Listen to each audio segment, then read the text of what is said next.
Good morning and good afternoon. My name is Kathleen Regan, and I'd like to welcome you all to a LexisNexis complimentary CLE accredited webinar titled Preparing Your Company for a Privacy Rebellion. Before I introduce our speakers, I have a few announcements about today's event.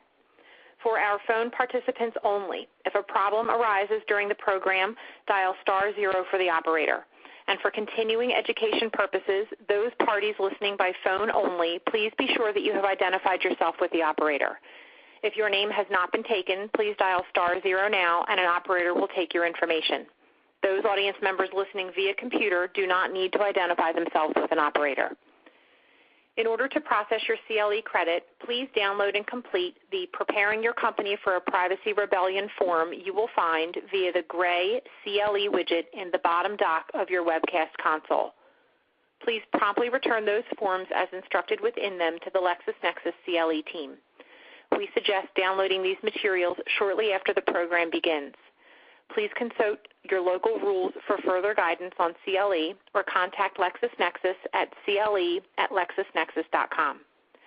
Please take note of the survey that is available to you.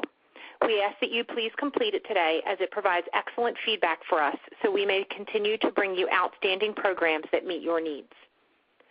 All attorneys joining us today will be given 2 4-digit codes announced throughout today's call. Please be ready at all times to write these codes down so you may enter them on the appropriate CLE paperwork. These codes are required to receive your credits and verify your active participation in today's call. You must attend the entire event in order to receive these codes. Again, all CLE material may be downloaded via the gray CLE widget in the bottom dock of your webcast console.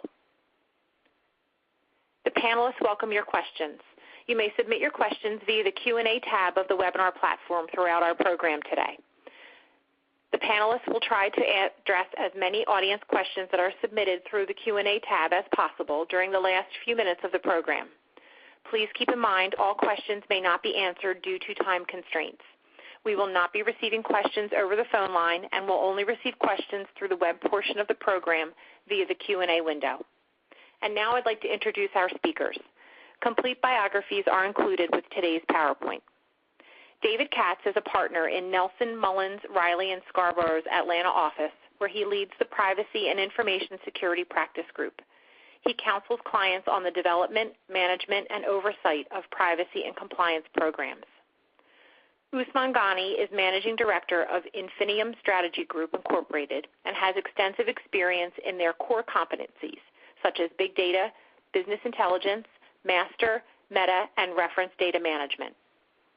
Jody Daniels is Director of Privacy at Autotrader.com and focuses on consumer privacy and data protection, conducting information privacy risk assessments and monitoring associated compliance efforts.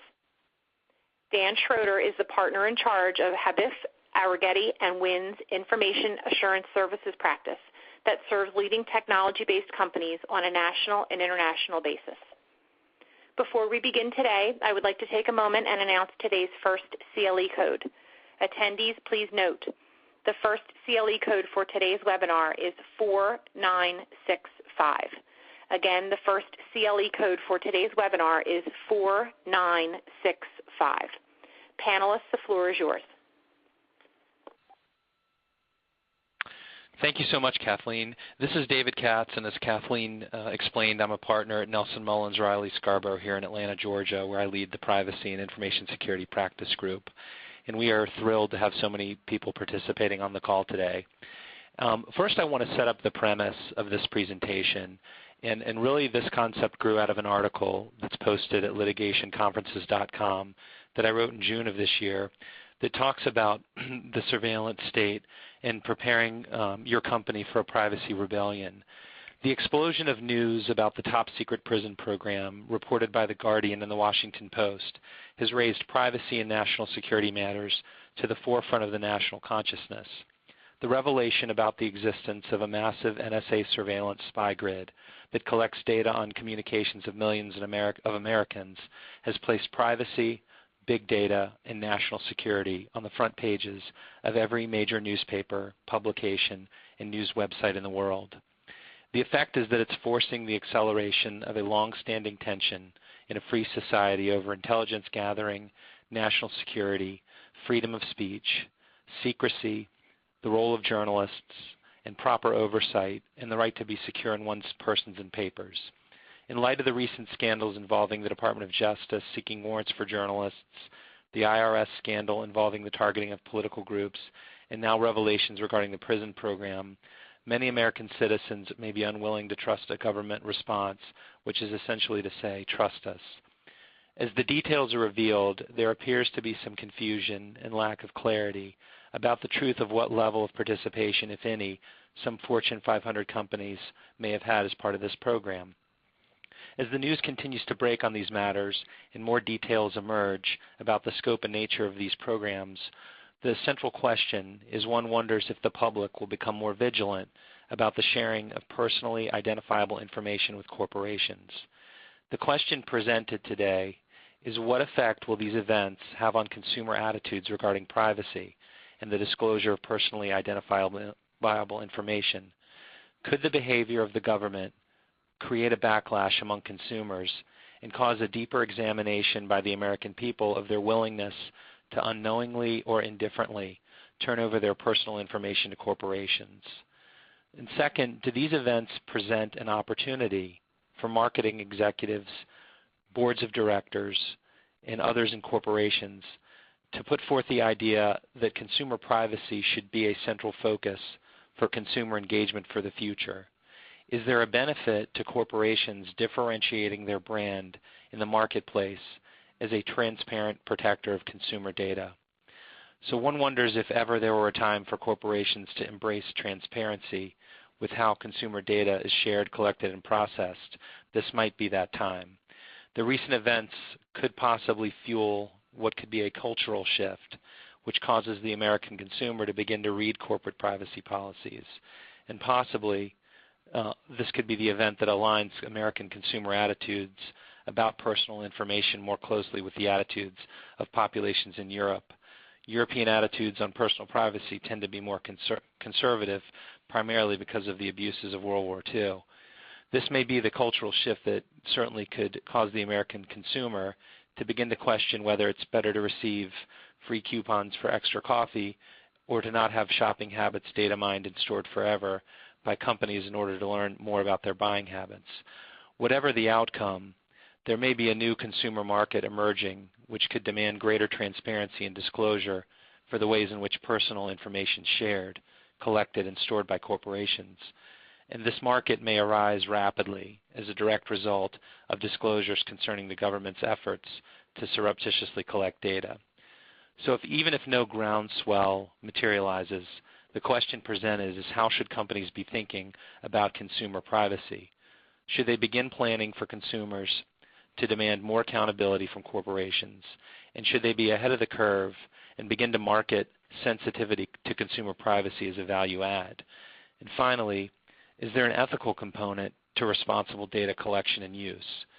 To date, the regulatory environment and enforcement has primarily driven corporations to think carefully about the representations they make with respect to privacy and the handling of consumer data.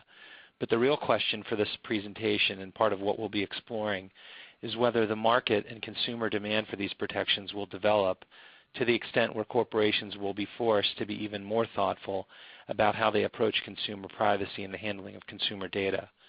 For corporations to assume that the recent news won't create some additional demand for more accountability could be potentially short-sighted and could be catastrophic potentially in cases where there is no transparency and no accountability for the handling of consumers' personal information. Finally, should companies begin to actively sell transparency and accountability in the consumer privacy space, there could potentially be large rewards in store to the extent that consumers can come to terms with the implications raised by the disclosures involving massive surveillance. And the question is it reasonably safe to consume that the most recent scandals will impact attitudes to the sharing of personal information? So the overview today is what we'll talk about is just generally the environment. We'll run through an explanation of some of the recent headlines and talk and give a flavor of what does the media environment look like now? What are companies facing in the press in terms of how their information is handled? And then Usman Ghani will give us an overview of data gathering. What are companies doing with your data? This will be a pull back the covers on why companies want this information about consumers and how are they using it. Then we'll give an overview of the privacy laws that impact the relationship between consumer data and corporations, and from a regulatory perspective and a statutory perspective. We'll be talking about understanding these laws and the enforcement authority governing consumer privacy. We'll talk about the self-regulation for online behavioral advertising as an example of how industry has taken potential regulatory action and taken upon itself to self-regulate. We're also going to have a good discussion and presentation about the responsibilities of companies in collection and use of PII from a security perspective. And Dan Schroeder will be giving us this perspective, along with an overview of the audit of privacy and security controls, and generally the types of audits and accountability in corporations for information standards and practices. Lastly, we'll be talking about the generally accepted privacy principles, and we'll be giving you 10 solid takeaways at the conclusion of the presentation. So just to run quickly through some of the headlines that you may already all be very familiar with, the overall themes here are that there's a cost, that consumer brand and consumer protection perceptions have been affected by these headlines, and these raise real questions about trust, integrity, corporate governance, transparency, and good corporate citizenship. And when you begin to sort of focus on some of the implications of these headlines, is that it gets into industry, it gets into the relationship between corporations and governments, and even in national countries and how they've responded and been affected. So again, the perception of the consumer is that this isn't an independent relationship, that there's the potential profit from having been involved, and it's really had the effect of potentially eroding some trust. And finally, more recently, there's the concern that even the surveillance has broken standard encryption related to the way corporations are exchanging data. So a lot of issues raised, and this is a topic that is likely to continue to get media attention, and it's a topic that continues to evolve in the press, where the recent headlines continue to develop and as more news breaks.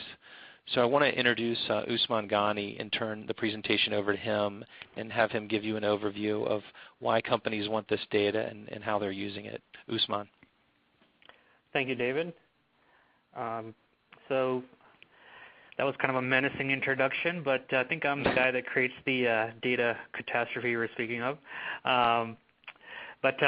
So how the companies use this data. So the first things the companies are trying to do is simply get a grasp of their own customers in their own systems.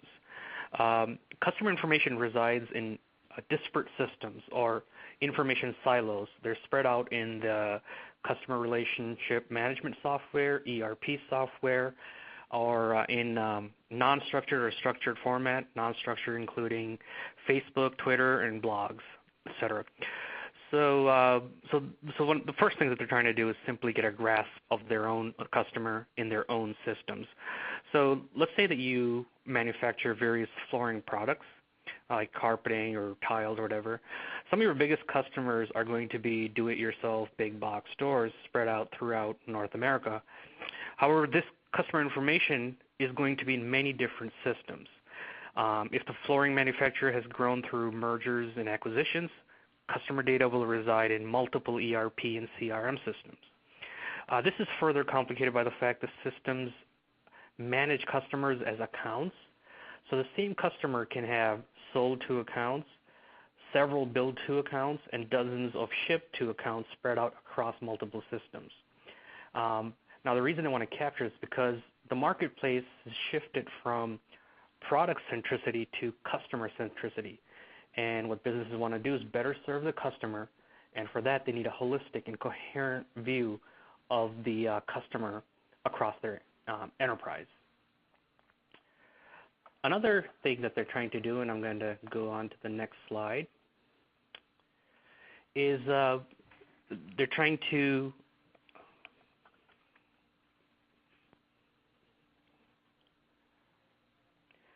is they're trying to harmonize their customer data to come up with a golden record of that customer, which is basically taking the best data from both internal and external systems sources.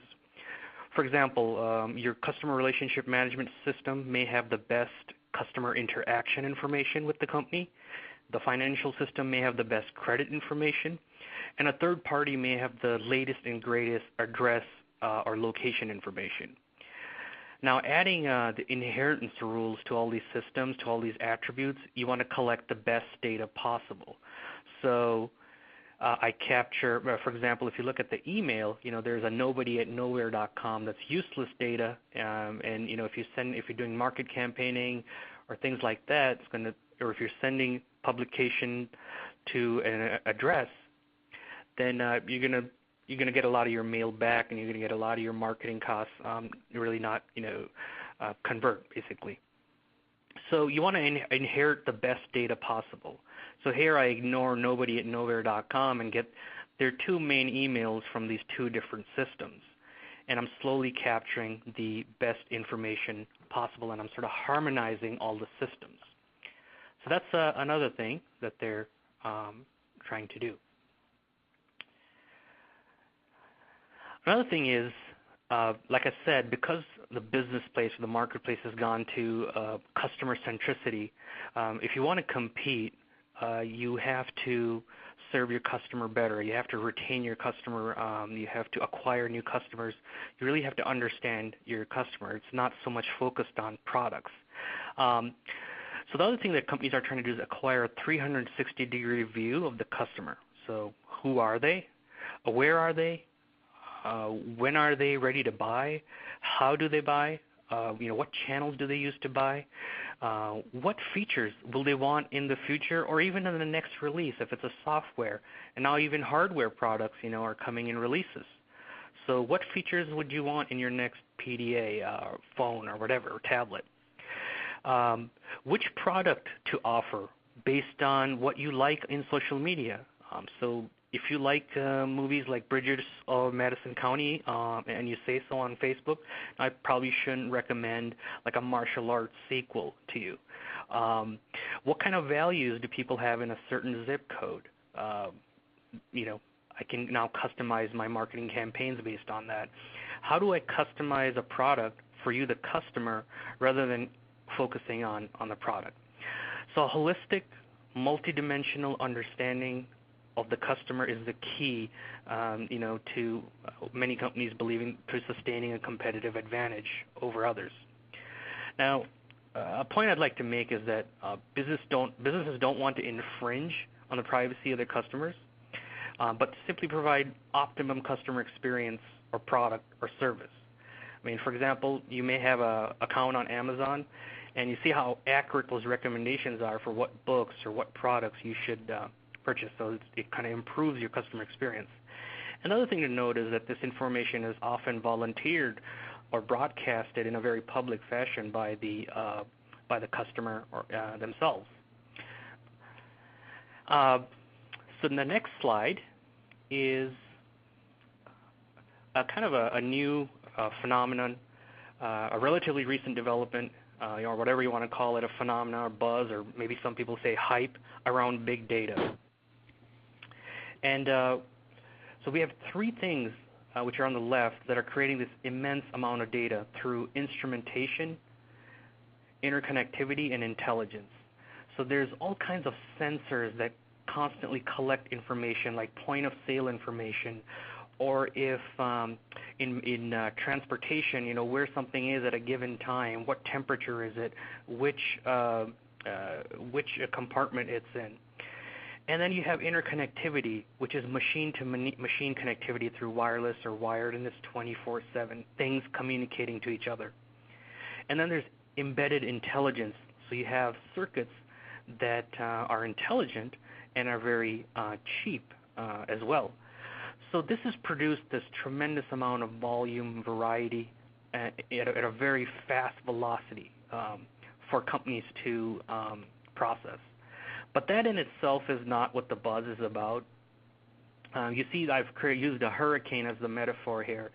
But the buzz is about being able to manage that hurricane to some degrees because of recent technological advances. Those advances include distributed computing framework developed by an open source project called Hadoop. The guy who created it, his son's toy was called a Hadoop, so that's what he named this kind of paradigm-changing technology. And it's based on what it can do is run massive amount of data on large clusters of commodity servers. So on cheap servers, by the thousands running data instead of getting multiple supercomputers, something like that. This technology was based on a paper by Google on how it processes such massive data requests and searches. So being able to process this data and using mathematics that have been around for centuries, you can now actually apply that on this large amount of data and process it. You could predict, for example, where you might be a week from now and send you a coupon if you're near one of your favorite stores. There's a hedge fund that processes data on Twitter to assess sentiment analysis and select their investment based on that sentiment out there in the public. There are hospitals that can predict when a patient is most likely to leave, or to help assess them with other conditions to check and perhaps save lives. So it's not hyperbole to say this technology can advance humanity and society. But like any technology, it needs to be handled in a manner that is ethical and in adherence to privacy laws. So please don't sue me, anybody. So stay tuned in this space. It's going to get very exciting. Only a few companies have got this technology right, but almost every chief data officer has budgeted for big data strategy if they don't have one already. So I'll now go to the next slide. And I don't want to bore you all with this particular slide, but this really talks to how the architecture of something like this might work, where you're basically bringing in, so it goes from left to right, so it's a data flow, and you're capturing data from multiple systems, cleansing them, processing them. You're getting data on the bottom there from third parties, which from postal data to Dun & Bradstreet data, all kinds of data that's available for free. And then you have built a customer analytics solution, which then gives you a 360-degree view of your customer, which you can then use to cross-sell, upsell, to have more effective campaigns, etc. But I did not want to spend too much of David's time on that slide. The next slide is, so I just let some questions out there on what this kind of technology helps. What are you use Customer 360 to answer some key questions. I mean, how is this who are your customers? Which product services have they bought from you? What channels do they use, etc. And all these sort of roll up into a commercial enterprise's key performance indicators, which is increased profit, reduced costs, all that kind of thing. So that's a very brief summary of how companies are utilizing data, and it's mostly to serve the customer. David? Usman, one sort of quick follow-up. When you begin an engagement with a company, typically who brings you in to do the data analysis? Typically, the person that's going to be bringing me in is a chief data officer, a chief information officer, or somebody at the director level in the data services or information services. And then are you finding, and there's a follow-up here, are you finding any engagement with a chief privacy officer or chief information security officer or legal counsel as part of these engagements?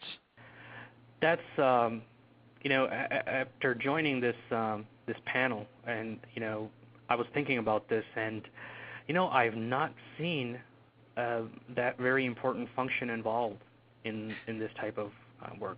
I'm assuming that the companies do the due diligence before I get there, or it's their data that we're using, but I have not seen much involvement, and really that kind of thing is handled through companies with data governance programs that's meant to secure and enable effective use of data to make sure that they're within adherence of the laws or regulations. And many companies are now also starting to build their data governance department. So the problem is, David, is that the problem doesn't have any owner typically. There's too many people, that and no one person that owns the problem or everyone's data. Right. So that you correctly anticipated my next question, which was about the governance piece. What are you seeing typically on the governance side? Is there a lack thereof? Is it mature? Is it maturing? Just overall from your experience. Well, what I'm seeing is a lot of excitement about what I'd say the sexy stuff of all this predictive analytics and data mining and finding these patterns and increasing the bottom line, but probably not as much emphasis or excitement around everybody getting together like major decision makers and talking about the data or how it should be handled or how it should be managed. The companies are trying to do that, but the same level of enthusiasm is not as high. One of the big things is how to manage change, and it can seem a bit bureaucratic for the technologist to have to go through that. But they are working on their data governance programs.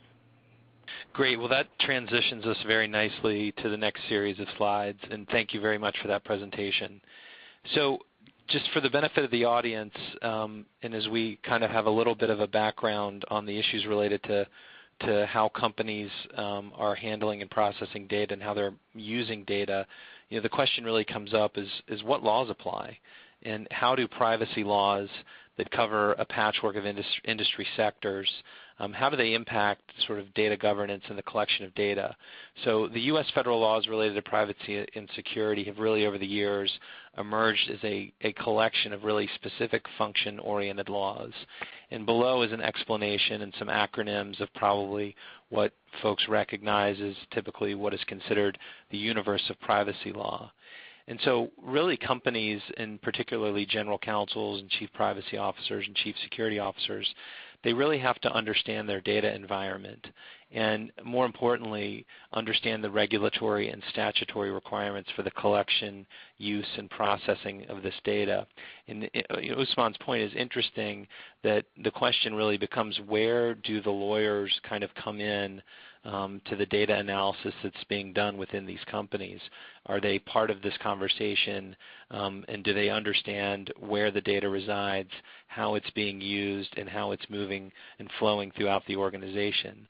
Now, some of this is industry specific, obviously, so in very highly regulated industries, there tends to be more attention to this topic, but in light of sort of the premise that we discussed earlier, the main point is, do lawyers within the organizations and people that have sort of governance, ownership, and responsibility for the use of data, do they need to have a seat at this table?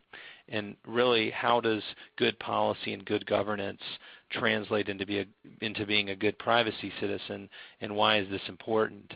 And I think it's important because the brand is so much dependent on good compliance, and there are good financial and business reasons for understanding the regulatory requirement. And beyond the legal requirement and regulatory responsibility, it raises that sort of larger question about how does one prepare for a potential backlash, and do companies have to be transparent going forward with their customers in terms of how they're handling the information. So sort of the background and understanding of what companies are doing, and then sort of the legal and regulatory requirements are really important.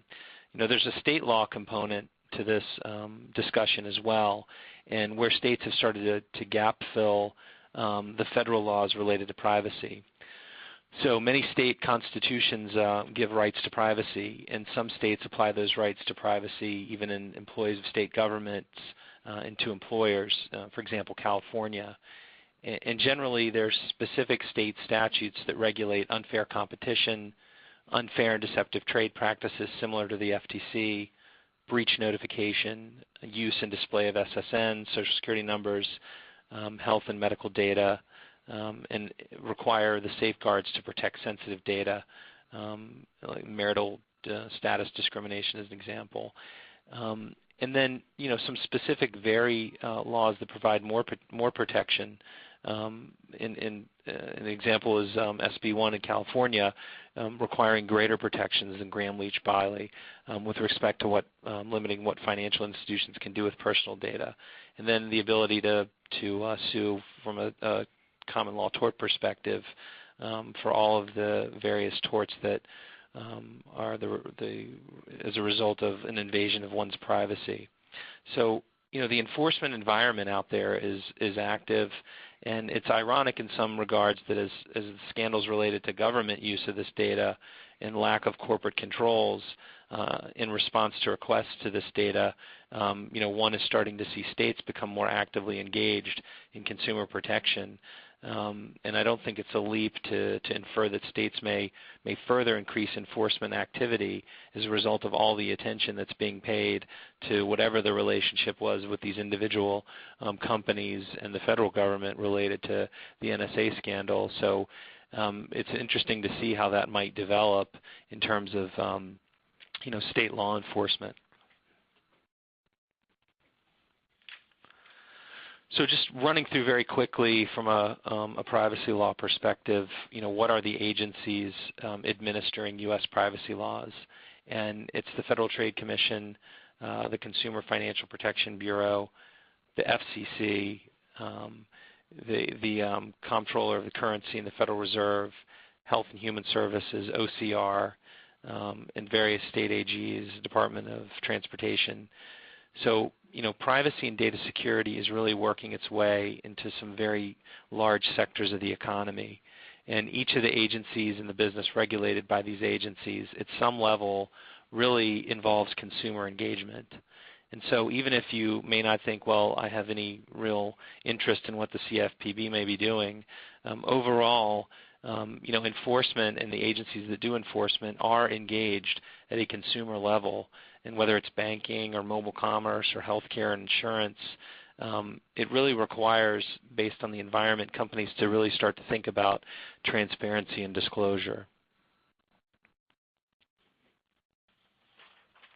So just a brief background on enforcement and what the Federal Trade Commission's authority is with respect to these concepts that we're talking about, and transparency and disclosure and being correct in privacy policies. The FTC has administered a wide variety of consumer protection laws, for example, the telemarketing sales rule. And as these trade regulations carry the full force of law, and state attorneys general have the additional enforcement power over activities deemed unfair and deceptive through specific state statutes. And so I want to break down a little bit the concept of the difference between an unfair trade practice and a deceptive trade practice. An unfair trade practice is defined as commercial conduct that intentionally causes substantial injury without offsetting benefit, and that consumers cannot reasonably avoid. A deceptive trade practice is where commercial conduct that includes false or misleading claims or claims that omit material facts, with there being no intent requirement. And Section 5 of the U.S. Federal Trade Commission Act declares unfair or deceptive trade acts or practices in or affecting commerce to be illegal. And Section 5 confers on the FTC the power to prevent such acts and practices. So that's really why, underlying this discussion, for the participants in the organizations that are responsible from both a legal perspective and really a business perspective to understand what companies are doing with information, how it's being used, processed, collected, stored, sold, transferred, and whether that practice is fully and fairly described as part of a privacy policy. So the question is really, in light of sort of how data is now being handled, should privacy policies maybe be longer? Should they be more inclusive? Should they be providing greater details about data practices? And as you're sitting there today, if you think about how your company is using data, does your privacy policy accurately reflect the data practices of your company? And as you listen to Usman talk and think about, if you're a retailer or one of the companies that's participating in Customer 360, there's really a massive amount of information sort of being processed and digested. And so would a consumer necessarily understand from the privacy policy exactly what's happening with their information? And so if you start to think about that conceptually in your own privacy policy, one could question whether one's at risk and what level of communication is occurring internally among the legal department, the marketing department, the IT department with respect to how data is being handled and processed. Excuse me. So the Federal Trade Commission has jurisdiction not over all companies, and exempt from the FTC's jurisdiction are the types of financial institutions and airlines and telecommunication carriers and other types of entities that are regulated separately. But the FTC has brought a number of actions recently, most of which have settled for the violations that were described above. So again, sort of an overview of the statutes granting enforcement authority to the Federal Trade Commission. And many folks in the privacy community would be familiar with these statutes: COPPA, Graham-Leach-Bliley, the Telemarketing and Consumer Fraud and Abuse Prevention Act, the Fair Credit Reporting Act. So I want to introduce Jody Daniels at this point in the presentation, and Jody is the Director of Privacy at AutoTrader. And Jody, maybe you can give us an overview of consumer marketing and communication disclosures. Sure. Well, thanks, David. Sure. So starting with email, and in David's section, he talked a little bit about the various legal pieces, and so we have canned spam. So specifically speaking about email, it's real important, especially for our marketing efforts. How has someone signed up? And what is it that we're sending to them? Have we provided the proper unsubscribe link? Is it a real unsubscribe link? What are the appropriate headers and company information in the newsletter? It's really important that if you send an email out, part of canned spam requires that you say who you are so that the recipient understands that it's real, and again with that unsubscribe option, that if they hit the button that they are actually unsubscribed. You might remember years ago people were fearful that if they hit unsubscribe, now you have my email address and I won't actually unsubscribe you. So, and then when you've signed up for that email, what are you doing with it? If I have told the person I'm going to send you a newsletter, have I gone ahead and sold those email addresses to a third-party company? Or have I said I'm going to send you only marketing information for my current company, but instead are you interested in sending it from some of your affiliates? All of that needs to be covered in the privacy policy, like David was just talking about. Those privacy policies really need to stipulate what it is that you are doing with that information. And the key is transparency. So if you tell the consumer you're going to be doing A, you must be doing A. You cannot say I'm going to do A and actually go ahead and do B. In an email, you have the opportunity, once you receive an email address, you can go ahead and send marketing messages to them. Again, just ensure that you are following all canned spam and allowing the unsubscribe option. In texting, these follow the FCC guidelines and actually are the complete opposite, I like to say, of email, where to send a marketing text, you must have the consumer opt in to that marketing text message. And you also have to ensure that you're following the industry standard to allow them to opt out. Typically that is with the word stop. You've probably all received text messages before where there's help and reply and stop and some other information about them. And in terms of some practical uses, think about a place where you might have a sponsorship or a contest, or send a text to XYZ short code so that you can receive more information. Again, all of those are examples where the consumer has actually opted in and given you permission to send a message to their text or to their phone. So when you have any type of campaign, and I know we do this internally, it's really important that the legal team and the marketing team work very closely together on any email campaigns, email sign-ups, texting campaigns, to ensure that we're following both canned spam and FCC guidelines.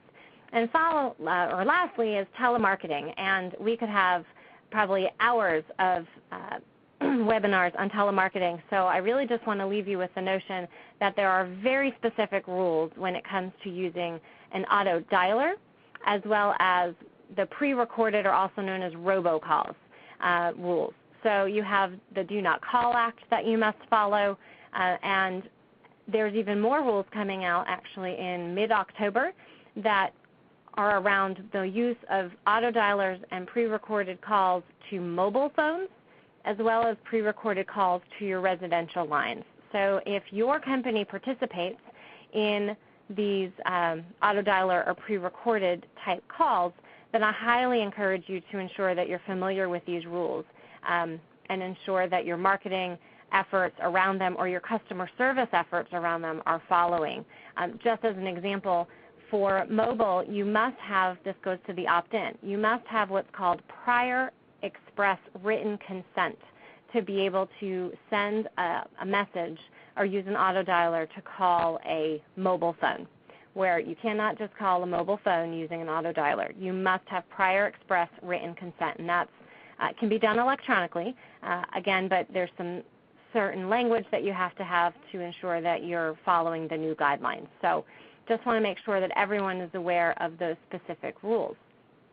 So moving right along, so beyond our email, texting, and our telemarketing, sort of the basic communication efforts, let's talk a little bit about online advertising. So behavioral targeting, and this really goes to the big data that we talked about earlier. And a little bit later in the presentation, we'll give you some more examples of what's called the Ad Choices icon. But basically, the online advertising industry has created a self-regulation effort to communicate, much like what a privacy policy is doing around all of the information being collected and how you're using that information. The same is true in the online advertising space. There's a little blue triangle and icon, and that is to signify to the consumer, ding, ding, ding, this is a behaviorally targeted ad, and allows the user to opt out. We've talked a lot about privacy policies today, but it's truly about transparency, and the questions and why consumers are getting so upset and all these different articles and conversations are happening is because companies continue to say, I'm going to be doing X, and instead you do Y, or you don't tell them at all what you're going to be doing, and then you do something that the general pool of people would say is not the best choice that you should be doing with my personal identifiable information. Do not track and cookie blocking is one solution that several industry groups have tried to move forward with. So in the telemarketing space, most people are probably familiar with the do not call movement, right? You put your phone number in, you're supposed to be blocked. Or in email, I can unsubscribe. Or in text, I can hit stop. Well, in all this online advertising, what is your option to get out, to say stop targeting me? So there's sort of a couple options. The first is do not track. The browsers have put do not track functionality in there, but it actually is sort of a two-prong approach. So consumers who say do not track me on your web browser and you mark that, that's actually only as good if the publisher on the other side, meaning any type of website, accepts that header and listens to it and implements that in all of its advertising. What does tracking mean? Is tracking just advertising? Is tracking the analytics portion?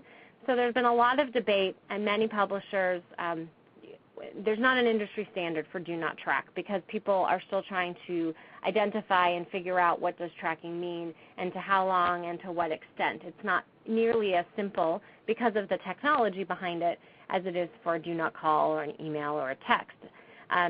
Some other choices are to do cookie blocking, where just don't put a third-party cookie, which is the piece of technology that allows all of this online advertising data collection to occur, and just don't allow cookies. You can allow special cookies, so not all cookies are equal.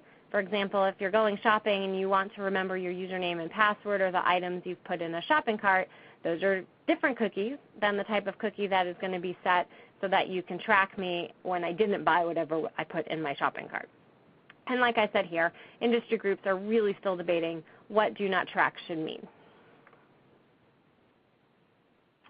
And just to switch gears just a little bit around mobile, I've already addressed one nuance on mobile, which was around the auto dialer and telemarketing piece for mobile. But what about the privacy disclosures you should be having on mobile. So the first one that's most important is about location. So you must request permission prior to collection. It's really important that you don't just assume that the user says or is okay with you using their location to deliver the services that you want on the app. You should always be asking when you are collecting sensitive information, which location is also included, is it okay that I use your location? You've all probably seen the little pop-up on your phone, yes, allow, or no, don't allow. What type of advertising are you putting on your mobile apps or mobile websites, and what type of data are you collecting on these sites?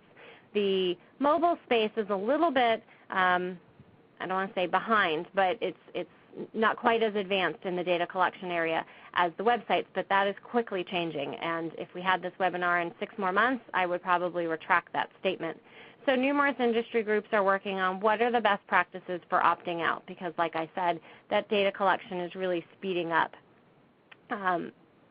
how all of the data is going to be collected. So what type of cookies, what type of technology is going to be used in mobile? And that's really important because everyone wants to know, how can I use all this data to better serve my customers and their needs? How can I use this data so that I can better advertise to them? How can I use this data to enhance the customer service experience to them? And all of the privacy implications are you want to ensure that the customer is still getting the best user experience possible, but really trying to balance that sort of creepy factor and how much do you know about me. So some apps it makes significant sense to know exactly where I'm at, and other apps it makes 0 sense. So why as a user would I need to know my location information if I'm doing a game? Why do you need that information? So if there is a reasonable explanation, users are, and it's clear and transparent, then users are generally understanding and accepting of that and will hit the allow button. So it really is all about that privacy policy and being as transparent as possible about what you are collecting and how you are using it and whom you are using it with. And with that, I'd like to move forward to our next speaker. Jody, a couple follow-up questions. Sort of in your position, you have some real practical experience, and these topics can get complex, and there are a lot of rules. I'm wondering, what advice would you give to somebody who might be listening that's a chief privacy officer or have this own this responsibility from a regulatory perspective within their company about, the best ways to engage and educate the business people about what's required with respect to these rules? So I think the most important part is communication, to have open lines of communication and ongoing meetings to infuse both legal and marketing or legal and product development to make sure that both sides understand what's happening. It's imperative that the privacy folks understand what is the product team looking to develop and what data are they looking to collect and what technologies are they looking to do, so that we can ensure all of the various either industry best practices or any applicable privacy laws apply. In the online space, there are actually very few privacy laws, much more around self-regulation and industry best practice. And in the marketing space, there are more specific laws, as we talked about with email and texting and telemarketing.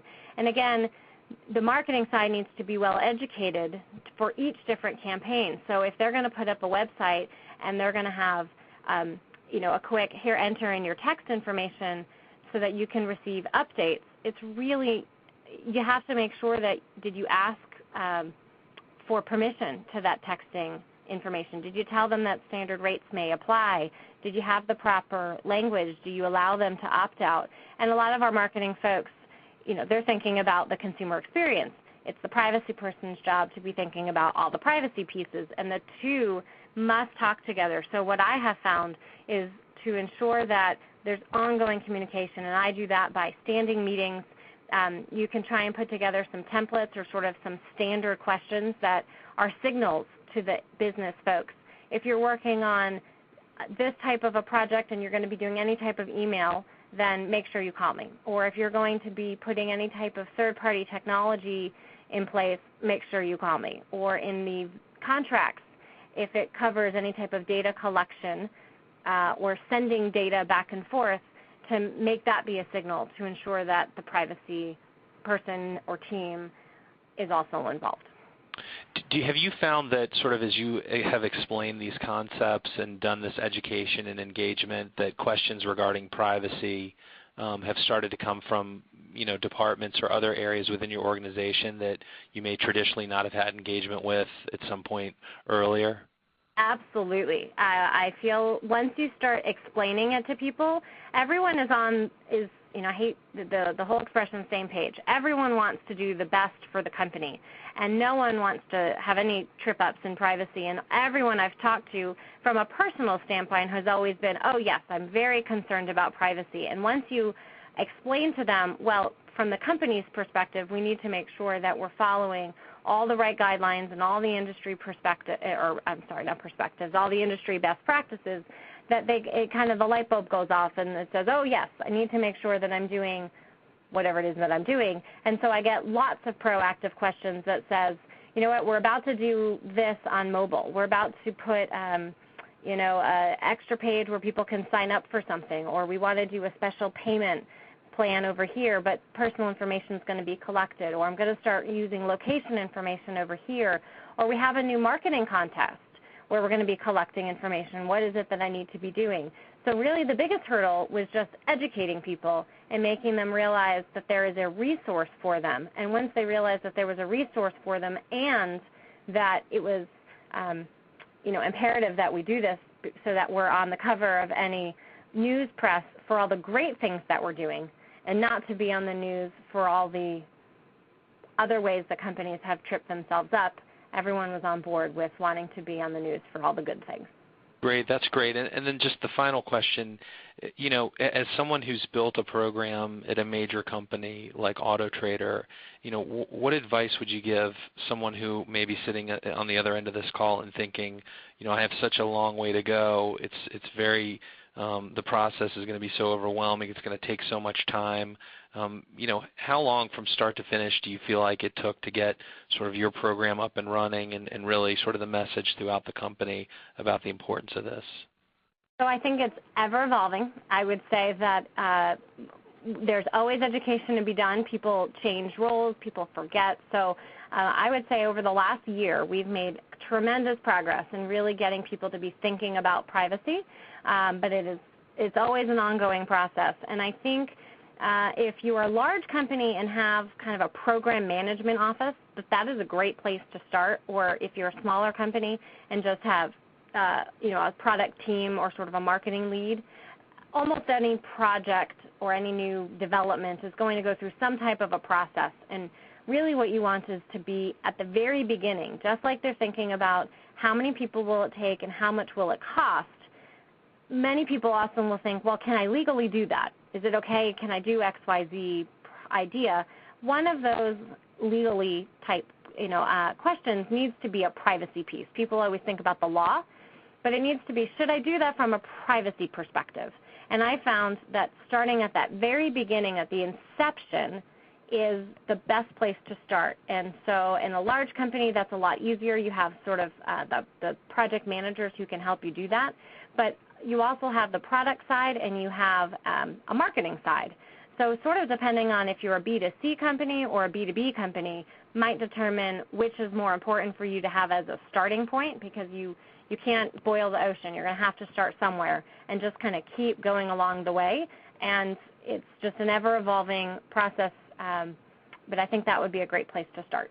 Fantastic. That was excellent. Look forward to hearing from you again in another part of the presentation.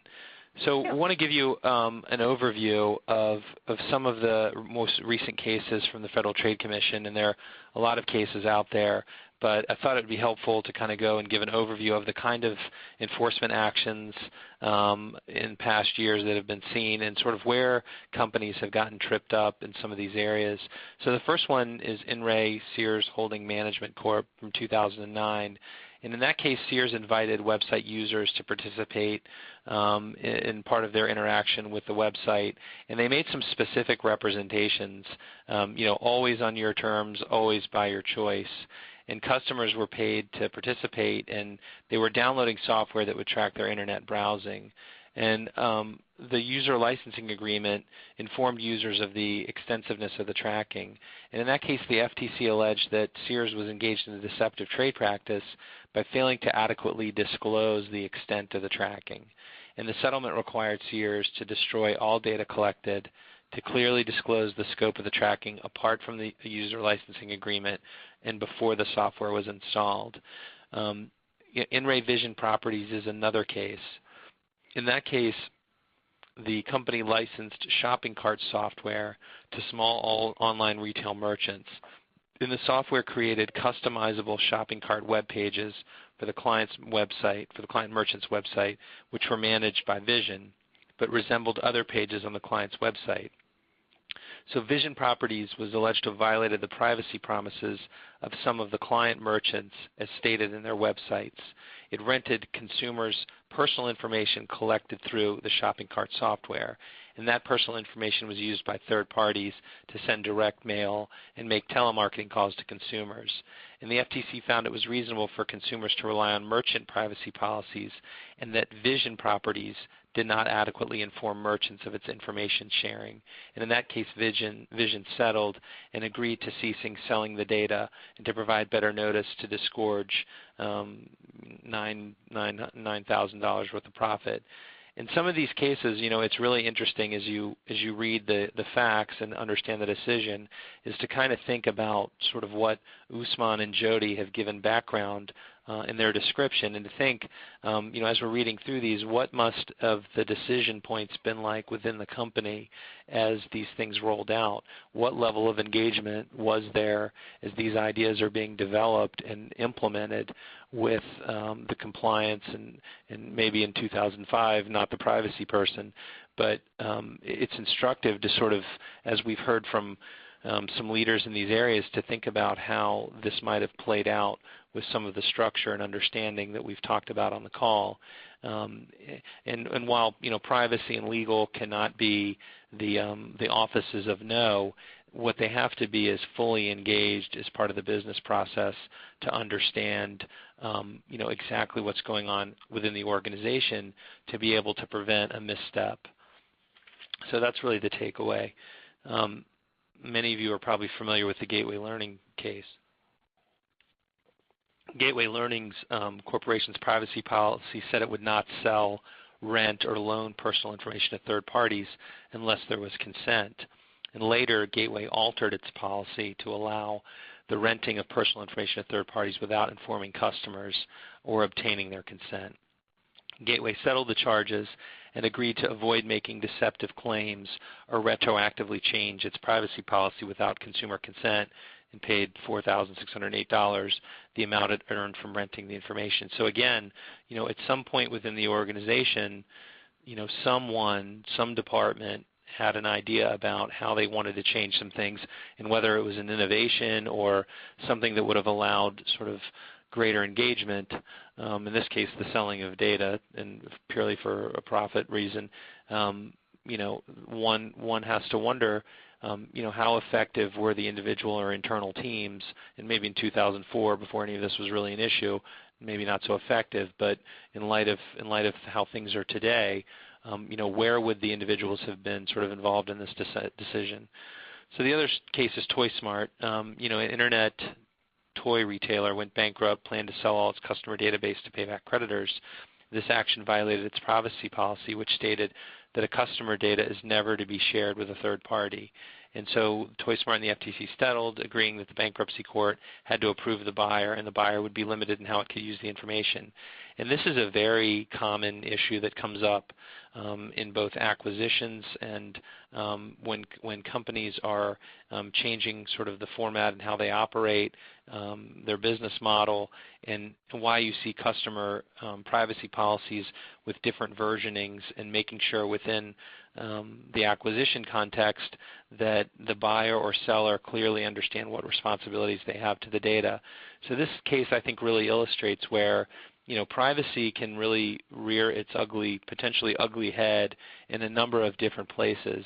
And where you may not think it's lurking, certainly in the acquisition, if you're buying another company and the executives have an idea of the value of the data of that company being acquired and all sorts of plans on how to use that data, there may be some restrictions in terms of how they can use that data based on current privacy policies.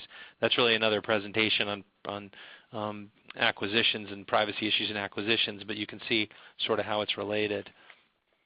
So moving on to some additional cases. One of the comments in the Q&A section was pretty funny. Somebody said they were hungry for a cookie, so we'll try not to use the word cookie too much. It's 3 o'clock, so people might be getting hungry. The second case, reverseauction.com, improperly obtained personal information from an eBay customers and used it to email them to promote its own auction website. Reverseauction.com's emails to recipients falsely stated that their eBay user IDs would expire soon. So the FTC charged that this action was both unfair and deceptive. Reverseauction.com agreed to be barred from making future misrepresentations. And then finally, In Re Liberty Financial, the website for children, this is a COPPA case, falsely promised that their personal data would be kept anonymous, but it was kept in an identifiable form. And they settled with the FTC, agreeing to refrain from making future misrepresentations, posting a privacy notice on their website, and to obtain parental consent. So, these are cases that are in some instances old, but sort of give you a flavor for, how the FTC has viewed some of these issues that continue to come up sort of in discussions in companies even today. So it's really important to kind of understand the things that will trigger an FTC complaint. And why that's important is because the consequences of an FTC action can be potentially very costly, brand damaging, and can really in some instances tie up an organization and divert the organization from its business process in a way that can be very difficult once the government comes in and begins to regulate. So what are those triggers? The first one is inadequate security. If your company is promising in your privacy policy but failing to provide adequate security, there doesn't need to be a security breach and no data needs to be lost if you're misrepresenting how your information is being handled. So it's really important to look at the security section of that privacy policy and to make sure, and we're going to talk more about security with Dan, to make sure that you're actually able to conform with the representations you've made. And as the lawyer or the chief privacy officer, if you don't understand the security components of the representations that your company's making, it's really important to get that chief technology officer or chief information officer to get some time with that person and make sure you really have a sense of how are we protecting information in our environment. Security gaffes and failure to train, suffering a data breach due to negligence or failure to properly train employees about adequate security practices. This is really one thing that can get companies in a lot of trouble. What could seemingly be a very innocent misstep with respect to a malware infection, a website attack, can quickly raise the attention of the Federal Trade Commission. And once their attention is on the company, what is the story with respect to how closely that was being monitored within the organization? Again, broken promises, failing to adhere to that promise in the privacy policy. There are a number of cases on that. Selling customer data at a bankruptcy proceeding when privacy policy stated it won't be shared. That was the case we just went through. Retroactive privacy policy changes, just to summarize, the Gateway case again, making a change to how things are being done. Deceptive data collection, if you're not being transparent and not giving a clear indication of what you're doing, again, can trigger a complaint. And then finally, inadequate disclosure of the extent of data gathering.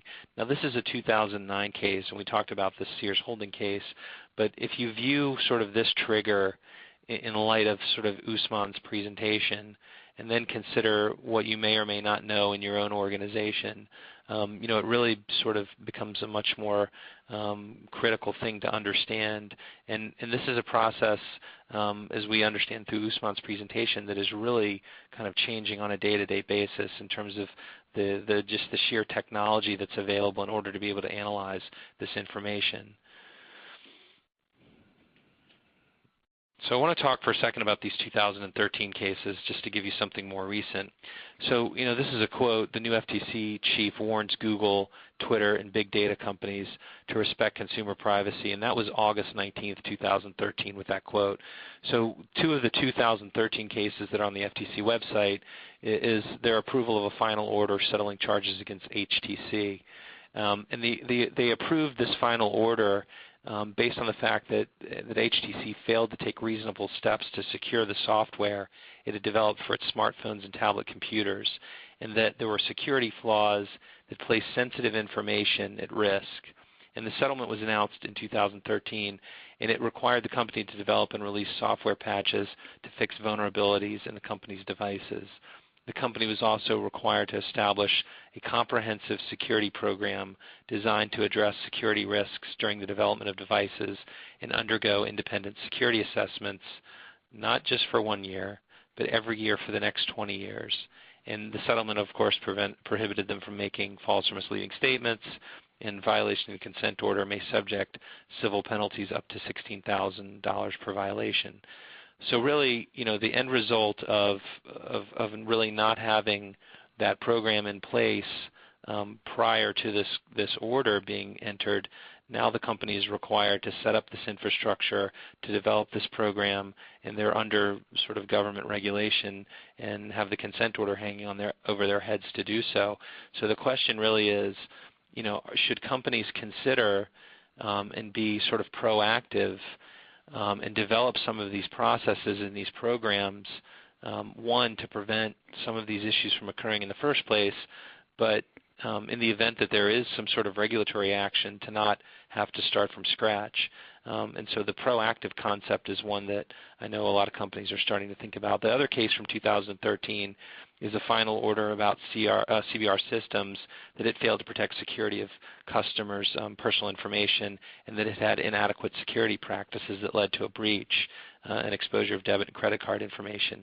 So again, they were required as part of that settlement to implement a comprehensive information security program, to have security audits by an independent auditor for 20 years, barring misrepresentation.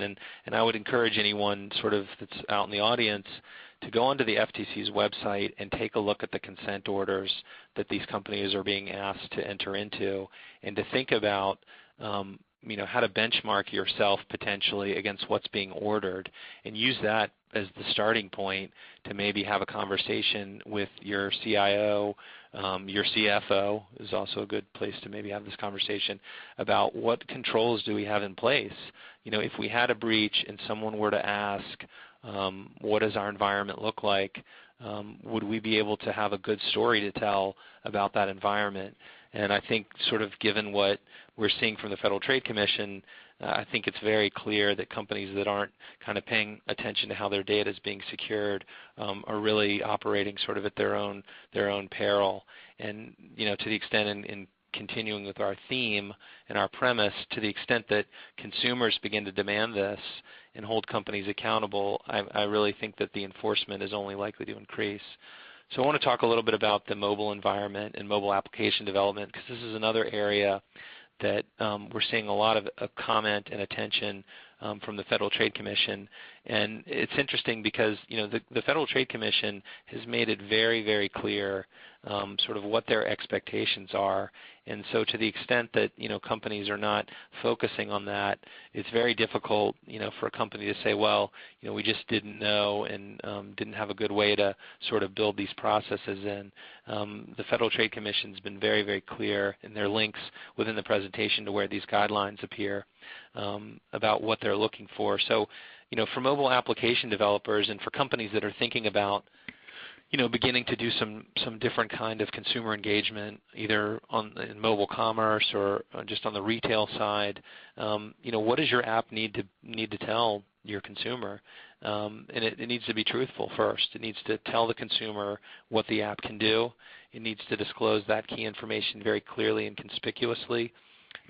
To follow up, this is the concept that Jody was really talking about, right? How do you build in these considerations from the very beginning? And then sort of a theme that we've been discussing the whole presentation is that, these really need to be transparency. There's a need for a lot of transparency, and that they're choices, that the consumer has the ability to be able to select how their data wants to be used, that those promises regarding privacy are protected, that children's privacies are protected, and that sensitive information is gathered only with consent. And then finally, can't emphasize enough the need for security. And so, what are some general guidelines for the folks that are developing these mobile applications? Is that there needs to be an aim for reasonable data security, and that you have to really evaluate the entire environment and ecosystem in which you're operating. And that's where, as the lawyer, as the chief privacy officer, it's really important to be in those conversations and to have a seat at the table, and to not sort of be the last one to know when a new product is being released or coming out, and how it works and how it involves data. And that somebody has to own this. Somebody has to own security, that really has the ability to understand sort of how these platforms are being used, and not rely solely on the platform to protect you, and that security, again, is really emphasized. So here's the quote from the FTC that I think is instructive. What Edith Ramirez has said is the time has come for businesses to move their data collection and use practices out of the shadows and into the sunlight. For too long, the way personal information is collected and used has been, at best, an enigma enshrouded in considerable smog.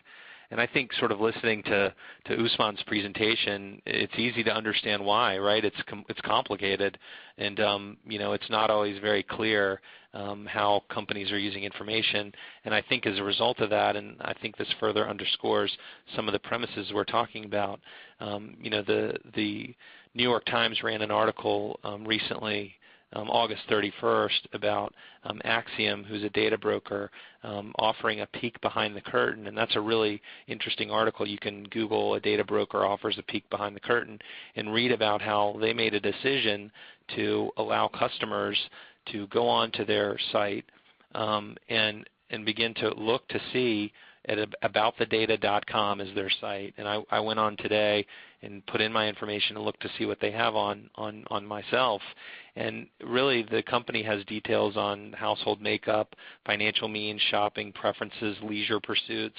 And you can go in and look, and it's very shrewd of the company, because at the same time they're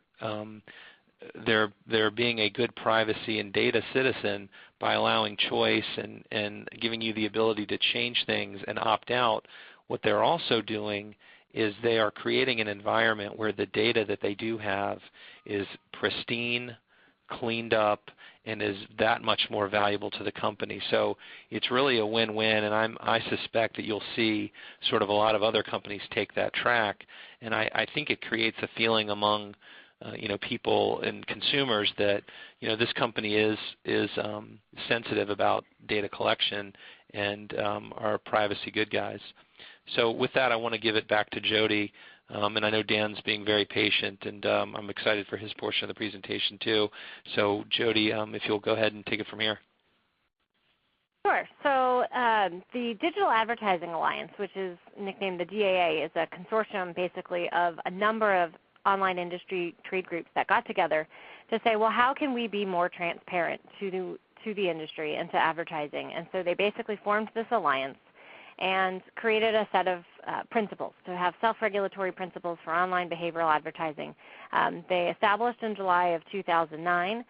They've evolved, as you can see here, with beyond just online advertising. They moved sort of to multi-site data. How do you share information across various sites? And then just recently, this past summer, they also released principles to the mobile environment, and really specifically to online advertising as well as to data collection.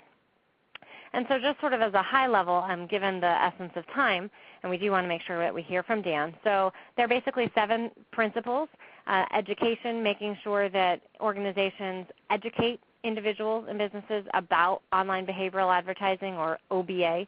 You might also hear the word interest-based advertising or behavioral targeting. All of those are the same thing.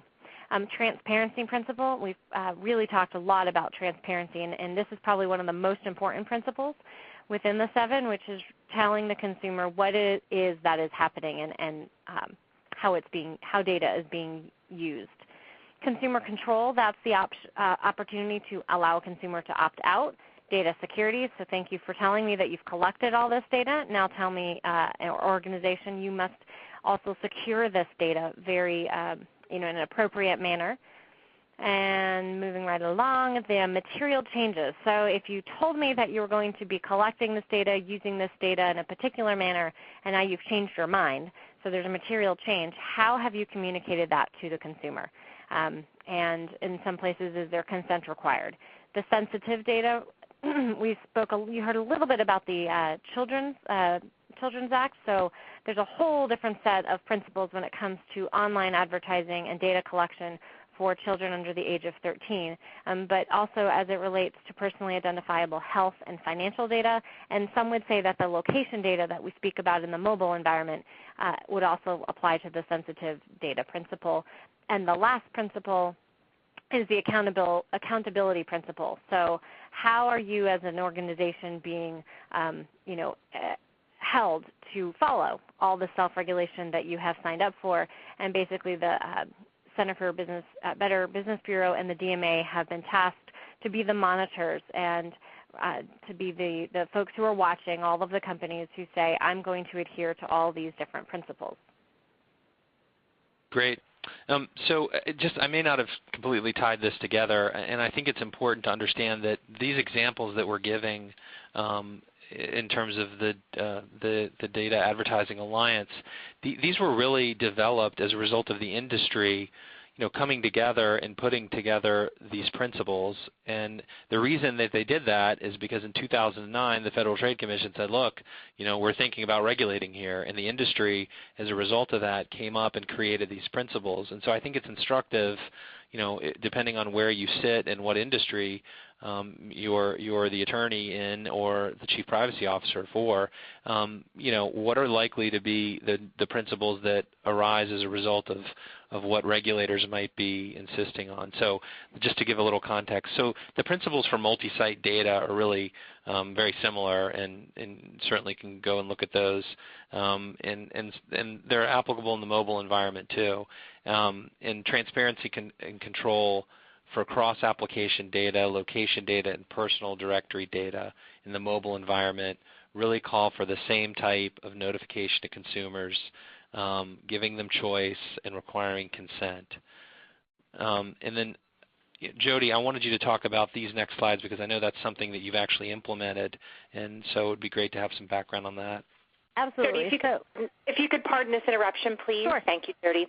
I'd like to take a moment and announce the second CLE code for today's webinar. Attendees, please note the second CLE code for today's webinar is 0393. Again, the second CLE code for today's webinar is 0393. Thank you, Jody. Absolutely.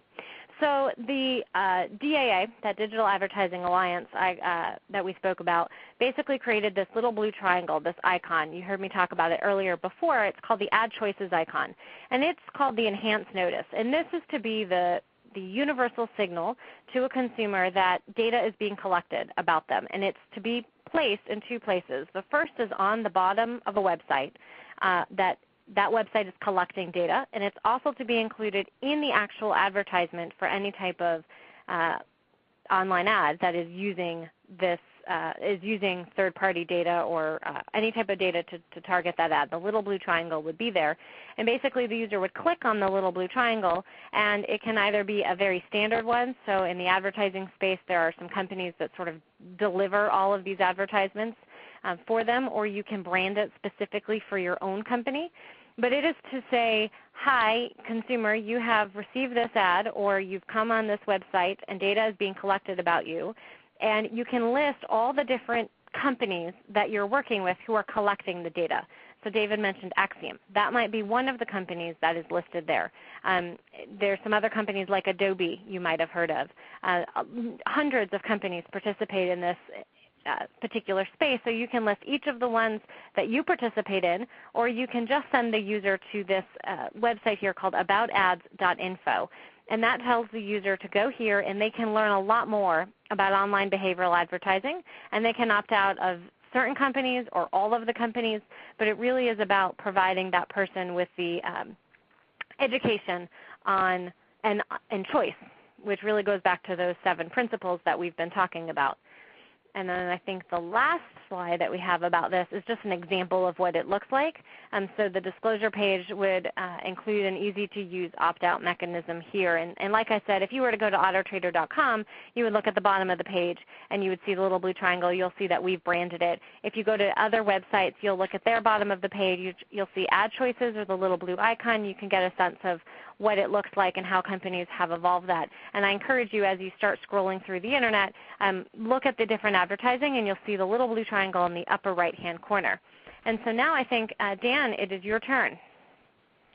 Dan, I'm so excited for you to take on the next series of slides. This is really the security component of the presentation, and I'm glad to have you, Dan. Okay, thank you, David. Thank you, Jody. So I'm going to talk about, again, responsibilities of how to deal with the security requirements and privacy requirements as well, and what companies are doing to provide transparency and their internal governance related to this. We work with a lot of different companies. I think one of the challenging aspects relative to security, given the wide range, the patchwork of regulatory, of different jurisdictional requirements is, how do I deal with this? What is it that I've got to do? What does security mean? What specifically are the controls? And we'll point to the FTC to begin with, their Fair Information Practices Principle. So you see the words here. And security at a high level usually involves a managerial component. It involves an administrative component. It involves a technical component. So if you look at the FTC site for Fair Information Practices Principles, you'll see this high-level statement that gives some direction, but still not the specifics in terms of how organizations should deal with security. And what are the specific requirements? If you take a look at the feedback that happened this past year, it was a watershed year in the healthcare IT arena, with the deployment of HIPAA high-tech rules, and in 2012, the first wave of audits conducted by the OCR on behalf of the HHS and HIPAA. Their feedback from those audits in terms of findings, observations, areas for improvement are listed here. And also, these are the same sorts of themes that we're seeing from other audits that are being conducted. There's some very common, I guess, insightful sort of observations that we're drawing from this. The first one is that from the OCR results, and we're seeing this from other industries as well, is that generally speaking, organizations are lacking a common, a well-thought-out approach with respect to risk analysis and risk assessment. And why that is important, and that is because no two companies are the same with respect to the data that they take in, how they process it, their systems, their organization, et cetera. And without really understanding the totality of that data flow, we can't really conduct a good risk analysis and a risk assessment. And without having conducted a thorough risk assessment, we're not really in a position to be able to find the specific controls that would be appropriate to mitigate those risks. So it's a fundamental tenet, but it is a common weakness that was highlighted the first wave of the OCR audits, and again, it's a common factor in other industries as well. Data encryption is not a new standard, but if you read the news relative to breaches, exposures, you will oftentimes find that the breach was occurred almost by definition because data was not encrypted. Data perhaps that should have been encrypted, PII, PHI type of data. Knowing the requirements is also, David highlighted this point earlier. This is a common weakness, and that is organizations responsible for some regulatory scheme, be it HIPAA, high-tech, safe harbor, et cetera, often are not aware of the specifics of what those requirements entail and what they should do. For the sake of time, I'm not going to go through all of these in much detail. Here is a common approach. So this is a common approach that we find regardless of what the audit protocol might be, the compliance requirements. Here's some fundamentals perhaps that you and your clients could take away from all this. Key ingredient, starting point is to understand exactly what data we have, how we take control of that, how we process it, who accesses it, where we retain it, where we store it, what third parties are involved, et cetera, et cetera. So with that detailed view of the life cycle of the data flow, then is to have a comprehensive, a formal basis from understanding risk assessment, and then from having the risk assessment, a common error that companies make is to go and jump straight into the definition of controls without establishing a criteria framework. So a criteria framework is for example, if you look at HIPAA, if you look at Safe Harbor, it's saying what specifically are the requirements that I need to enact given the nature of my system, given the regulatory requirements, and then from that, then I can define specific controls. For example, a regulatory requirement might be for data encryption, and a control this year relative to encryption, it might be 128, next year 256, et cetera, et cetera. So you can see the controls going to change. So it's important to have the right foundational structure relative to what criteria framework that you're going to have, is to then build controls against those criteria to make sure that we've got any remediation in place, and then finally to put in place a program to monitor whether the controls that you think that you have in place are actually continue to be deployed and continue to be operationally effective, and that you drive improvement over those. Again, for the sake of time, I'm not going to get into all these. The point I want to make about this is while you hear about a very sophisticated cyber threats and the complexity of security environments, the forensics data that continues to be compiled year after year, including in 2013, indicates that 90 to 95% of the breaches that occur in any organization, that they were preventable by easy or moderately complex practices. And when you step back and you organize what those practices are, they tend to fall into one of these 10 categories. So the point here is that there is no silver bullet for security, and security breaches are going to happen. However, the anecdote to that, in at least 90 to 95% of the cases, is a disciplined, detailed program that addresses these sorts of matters, and obviously there's a level of detail or two that goes beyond these in terms of establishing a control framework deployed in a risk-based approach that I talked about a moment ago, along with the continuous monitoring to drive improvement to that. I want to talk real briefly about something that a lot of you, I'm sure, are aware of, and that is the AICPA Service Organization Control Report. Probably a lot of us heard about a report called SAS 70. It was replaced by SSA 16, and as part of SSA 16 fitting into an SOC framework.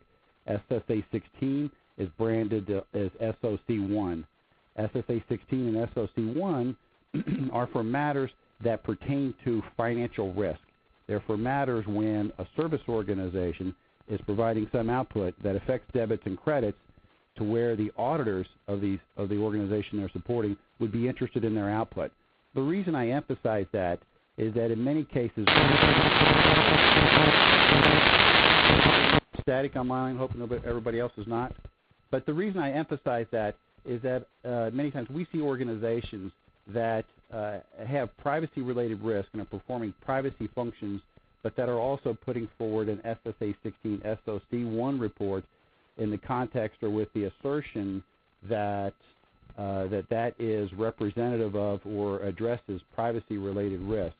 So I want to caution the folks that are on this audience that if their client or if organizations that are supporting their clients are handling PHI or PII and they're putting forward an SSA 16 report, by definition, that report is not addressing privacy risk.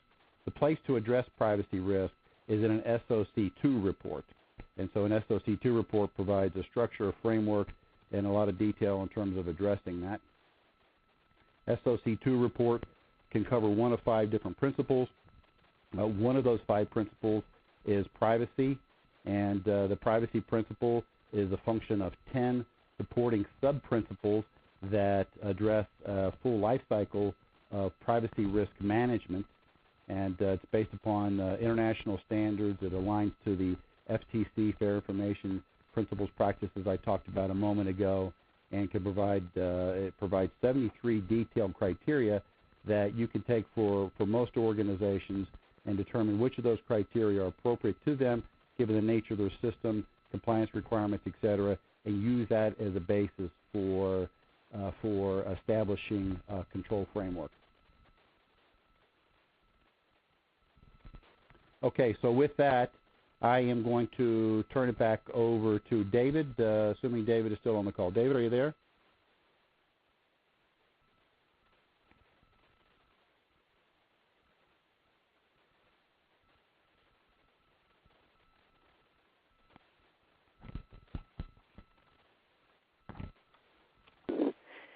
Dan, I think David is working his way back onto the line after a technical difficulty. Could I ask that you and Jody and Usman continue the conversation until he returns? Very good. I wasn't sure if I was. Okay, very good. So here's a little bit more detail as to the GAPP structure. Again, I talked about 10 sub-principles associated with GAPP, again, covering a comprehensive approach to privacy.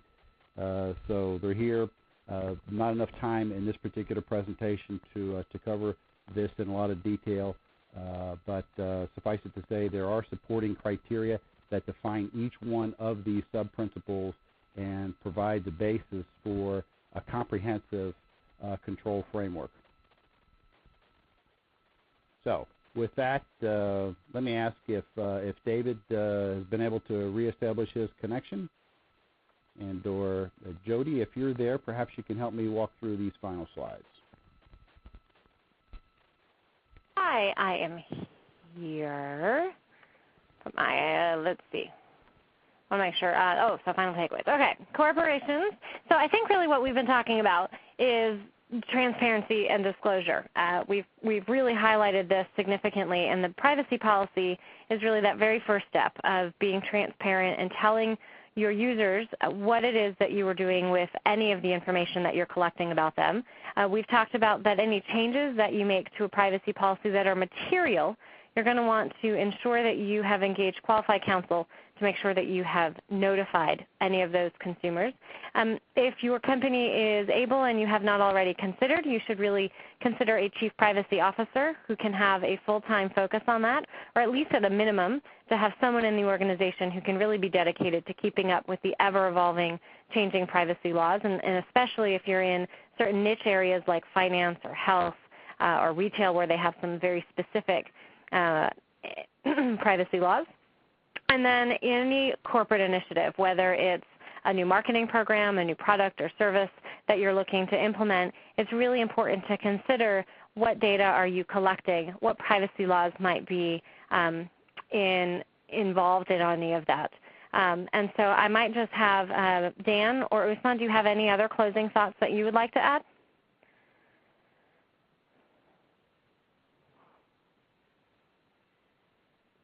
Jody, no, I think that's a very good wrap-up. Do we have any other questions? I don't know how much time we've got. If we have time to address any audience questions at this point.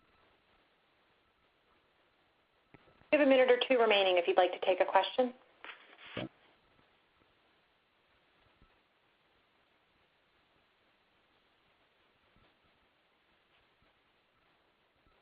Someone had asked the article website on privacy again, please. I'm not sure if that was the one that I was speaking of, so I'll share mine, which was aboutads.info, and that has to do with online behavioral advertising. It might have also been the website that David was referring to from the Axiom article in the New York Times, which was aboutthedata.com. So if you Google New York Times Axiom data broker, you'll find that link as well. This is David Katz. I'm back on the call. What happens when you criticize the NSA, I guess? You get knocked off. So sorry. That's okay. Well, David, to bring you up to speed, we went through our closing slides and we addressed one of the first questions which we saw, which was what article website was privacy again, please, and we shared the two that we had discussed in the presentation. Oh, fantastic. Great. So one of the questions I saw, I don't know if we've gotten to it yet. If we have, do you recommend a company-wide code of privacy and data management for small, closely held companies? Is there a model? And so I think the answer to that is, and I'd certainly be interested in hearing the views from the panel, is, my view is that if you're dealing with consumer data, sensitive data, employment data, or any kind of intellectual property, and I think those categories would really involve all companies, that you should have a privacy and data management policy in place. I think it's really that important to be able to have some ownership and control over the information that you have, and sort of just in this environment, it's really critical that you protect your intellectual property and your assets. There's not a model, but there's certainly folks that can help you develop those. And anybody else that would like to comment on that? I would. Oh, I'm sorry. I actually would like to add in, I work with a lot of small technology companies who are just getting started, and we're working with them and sharing a variety of information. And it is I really don't think it matters if you're a one-person company or a multiple thousand-person company, or employees, dollars. It doesn't matter how big or small you are. Whether you're collecting a single piece of personally identifiable information, you should certainly have strong privacy practices and a focus and emphasis.